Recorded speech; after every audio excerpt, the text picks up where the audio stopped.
Le Mr Miracle de Tom King et de Mitch Gérard était clairement ma meilleure lecture de 2019. Et je pense pas trop m'avancer en disant que c'était le cas pour beaucoup d'entre vous. Après tout, ici, Tom King nous offre une claque avec un récit très intimiste où on retrouve un Scott Free en proie à la dépression et au traumatisme. De plus, une parfaite mise en page de Mitch Gérard qui amplifie ce malaise avec de très bons dessins. Au final, ce que nous montre ce récit, c'est que aussi iconiques que soient nos héros, ils ont un côté faible et sont très humains pour la plupart. Et cela dénote forcément avec le côté très dieu moderne de nos héros.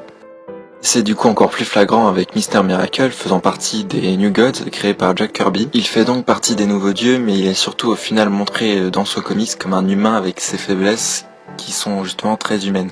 Ni sur le fait que le maître de l'évasion est ici emprisonné de son esprit. On va donc voir tout au long du récit Scott qui essaie de se soigner à l'aide de sa famille, va essayer de résoudre ses problèmes autrement que par le suicide, faire le deuil sur certains sujets, et va même d'une certaine manière devoir faire face à la mort. Mais ce qui est au final encore plus frappant, c'est que hormis tous les aspects de la mythologie des New Gods qui entourent le récit, Scott va vivre tout ça d'une manière très humaine. Du coup, si on enlève la partie très fantastique du monde des New Gods, le récit est très réaliste sur la mentalité du perso. Cependant, cette volonté de rendre les héros humains n'est pas nouvelle, pas du tout même. Car en effet, depuis le début, Stan Lee avait la volonté de donner à ses surhumains des aspects et des problèmes qui touchent la majorité des gens.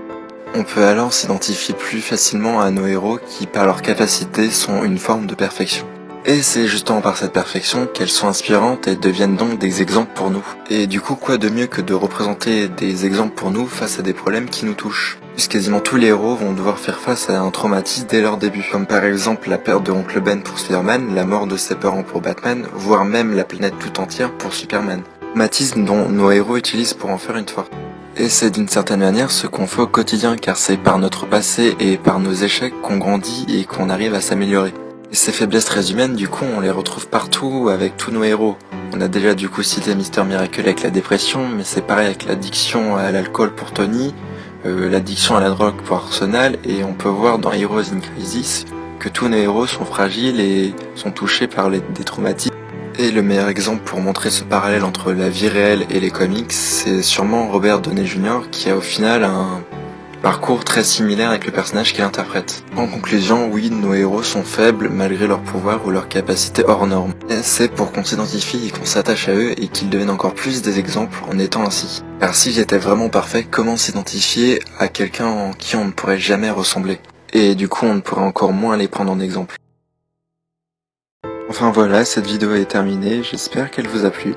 J'essaie encore et toujours de m'améliorer dans le fond et la forme, et pour m'aider à cela, n'hésitez pas à commenter et donner votre avis. Mais bon, en tout cas, n'hésitez pas à liker et à partager la vidéo. Et si vous voulez, vous pouvez me rejoindre sur Insta, sur mon compte Matteo Comics, où je poste une review tous les dimanches.